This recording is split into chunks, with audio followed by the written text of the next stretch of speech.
అమెరికాకు సంబంధించి ఒక వార్త.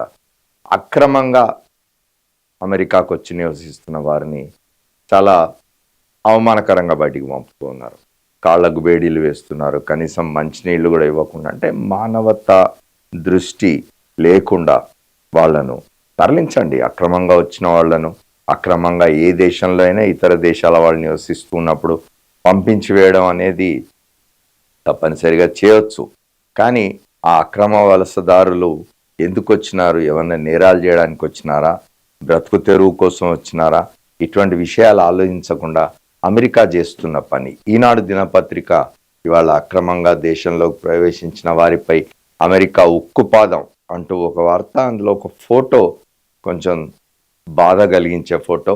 అమెరికాలోని టెక్సాస్ రాష్ట్రం ఫోర్ట్ బ్లిన్ సైనిక స్థావరం నుండి అక్రమ వలసదారులకు చేతులకు కాళ్లకు బేడీలు వేసి తరలిస్తున్న అధికారులు. వాళ్ళ నేరస్తులాగా అక్రమంగా ఒక దేశానికి వెళ్ళడం అనేది చట్టవిరుద్ధమే.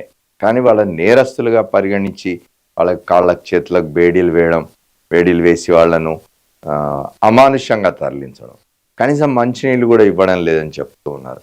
దీనికి సంబంధించిన వార్తను ప్రధానంగా ఇచ్చింది. ఇందులో నిజానికి అడ్డుకోవడానికి బ్రెజిల్, మెక్సికో, కొలంబియా ప్రయత్నాలు చేసినాయి. ఇరుగు పొరుగు దేశాల ఆక్రోశం వెలిబుస్తూ ఉన్నాయి. దీనికి సైనిక విమానాల్లో పంపుతున్నది అమెరికా. అట్లాగే ఆంక్షల కొరడాతో దారికి తెచ్చుకుంటున్న ట్రంప్.